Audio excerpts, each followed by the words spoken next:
Nous avons parlé précédemment, dans un module, de la tyrannie, ou bien du pouvoir de droit divin, donc de ces pouvoirs dans lesquels les individus étaient censés suivre une orientation donnée d'en haut. Alors, de ce point de vue-là, les individus pouvaient évidemment toujours intérieurement garder leur liberté de penser, mais ne pas l'exprimer, parce que s'ils l'exprimaient, ils se mettaient en danger. Et si la tyrannie était suffisamment forte, eh bien, l'expression signifiait qu'ils étaient très rapidement éliminés. Donc la liberté d'expression n'existe pas, à la limite, dans une tyrannie. Et de la même manière, quand vous avez une religion officielle, vous n'avez pas la liberté d'exprimer des choses qui bafouent cette religion. Mais dans nos sociétés qui sont des sociétés pluralistes et démocratiques, donc pluraliste, c'est-à-dire que vous avez le droit d'avoir des orientations très différentes, et démocratique, vous argumentez ensemble par des raisons publiques pour arriver à des décisions d'intérêt général, la liberté d'expression apparaît comme un élément tout à fait fondamental. Mais pour que la liberté d'expression puisse avoir lieu, donc que vous ayez des idées, des réflexions, vous ayez examiné les problèmes et que vous puissiez les proposer, il faut évidemment que vous puissiez le faire sans être intimidé ou menacé. Si vous avez le sentiment que quand vous allez dire quelque chose, il vous arrivera quelque chose de mal, soit que l'État va vous réprimer, soit que des membres de la population vont vous agresser, ben vous n'allez pas le faire. Et donc, vous ne direz pas ce que vous pensez. Et le débat en perdra en vigueur, puisque un certain nombre de choses que vous auriez pu dire, vous ne les dites pas. Il faut bien savoir aussi que quand on s'exprime, au moment où on s'exprime, on n'est jamais sûr de ne pas exagérer ou de ne pas mal dire les choses. La vertu de la discussion, c'est justement ça, c'est que quelqu'un d'autre va pouvoir dire librement dans l'argumentation « j'accepte ci, j'accepte pas ça ». Il y a de l'idée dans ce que tu viens de dire, mais attends, là tu exagères, etc. Bon, ça c'est normal, ça fait partie de la discussion. Si vous avez peur en exagérant, en disant quelque chose de trop, d'être réprimé, la liberté d'expression va être très limitée. Et si elle est très limitée, la vigueur du débat démocratique va s'en ressentir. Alors on peut dire en général vis-à-vis de la liberté d'expression, ceci, c'est qu'il s'agit d'expression, il faut bien savoir ça. On disait avant liberté de parole ou liberté de la presse dans le premier amendement à la Constitution des États-Unis, à la fin du XVIIIe siècle. Parce qu'au fond, ce qu'il y avait dans le débat public, c'était soit des paroles, des gens qui s'exprimaient quelque part, ou des écrits. Alors, évidemment, aujourd'hui, c'est beaucoup plus large. S'exprimer, exprimer quelque chose, ça peut être une image, ça peut être un film, ça peut être une expression symbolique, comme les manifestants aux États-Unis qui brûlaient le drapeau américain parce qu'ils n'étaient pas d'accord avec la politique des États-Unis au Vietnam, etc., etc. Ça doit être permis, ça doit être pas permis, ça c'est une discussion. Donc on parle de liberté d'expression au sens général. Et il va de soi que les individus peuvent exprimer bien plus que leurs pensées critiques. Ils peuvent exprimer des sentiments, ils peuvent exprimer des tas de choses, parce qu'à l'intérieur d'eux-mêmes, il n'y a pas que l'exercice de la pensée critique. Vous savez que c'est une discipline, que c'est difficile.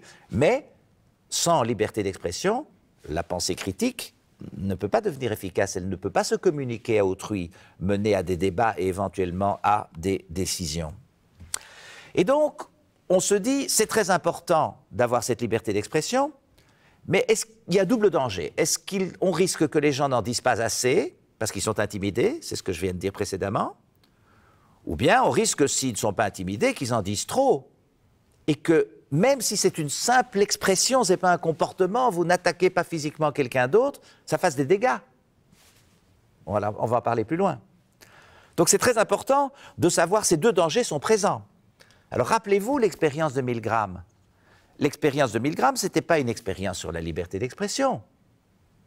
C'était une expérience dans laquelle des individus suivaient trop aveuglément les ordres d'un savant et qui menait quand même à une violence effective. Enfin, effective, pressentie ou ressentie par l'individu, puisque celui qui hurlait ses souffrances était un comparse, heureusement. Bon, sinon l'expérience n'aurait sans doute pas pu avoir lieu. Mais ce qui est intéressant, c'est que l'expérience de Milgram nous a montré une dimension de conformisme. C'est-à-dire des individus qui, au fond, sont confrontés à un savant qui leur fait faire des choses qu'ils réprouvent, qu'ils font avec difficulté. Parce que ce n'est pas des monstres, parce qu'ils n'ont pas été éduqués dans une propagande qui leur ferait haïr la personne qui se trouve derrière la paroi. Et donc, ils agissent par conformisme. En matière de liberté d'expression, le conformisme aussi peut être présent. Et là, ils en disent trop peu. Ils aimeraient bien dire quelque chose, peut-être que ce qu'ils ont à dire est très utile pour le débat démocratique, mais ils ne le disent pas parce qu'ils ont l'impression que la majorité ne le dit pas et qu'ils ont peur de se faire remarquer et qu'ils veulent suivre le troupeau, comme disait Nietzsche. Donc il y a deux dangers parallèles. Il y a le danger d'exagérer. Est-ce que la liberté d'expression, si on laisse tout dire, ne risque pas de faire des dégâts? Et il y a aussi surtout un danger sur lequel peut-être on insiste moins, que les gens n'en disent pas assez, parce qu'ils sont intimidés, parce qu'ils sont conformistes. Alors c'est de ce point de vue-là qu'apparaît une notion intéressante qui a été développée en droit constitutionnel des États-Unis, c'est la notion de veto du perturbateur ou du chahuteur. Le heckler's veto aux États-Unis. Alors ça veut dire ceci, c'est très important. Ça pose une question fondamentale sur le rôle de l'État démocratique. Si un orateur veut tenir, par exemple, un discours qui déplaît à beaucoup de gens, ou à certains groupes très activistes, peut-être qu'ils ne doivent pas être très nombreux, il suffit d'être activiste, et que dès qu'il veut organiser une conférence, il y a des menaces pour la sécurité, et les gens se rassemblent autour de la salle, que va faire l'autorité politique? Elle doit faire quelque chose. Elle peut pas, il risque effectivement de se passer des choses dangereuses, des violences. Soit elle peut dire, bon, mais pour préserver l'ordre public, je vais annuler la conférence. Et dans cette mesure-là, il n'y aura pas de désordre et pas de danger pour les gens, etc. Tout ira bien. Ou bien elle peut dire, cette conférence va être organisée et je vais mettre les forces de police qu'il faut pour protéger cet orateur, quoi qu'il dise d'ailleurs. Et pour éventuellement arrêter les perturbateurs et les sanctionner s'ils s'attaquent à quelqu'un et qu'ils exercent de la violence. Donc il y a deux possibilités. Si l'État fait la première chose, ce qu'il peut avoir tendance à faire souvent, on peut comprendre. Vous avez eu ça après les attentats contre Charlie. Un certain nombre de conférences ont été annulées. Parce que la police, les autorités de l'État considéraient, bon, il allait avoir des spectateurs, des gosses, il fallait quand même, c'était peut-être difficile de protéger, et donc on annule.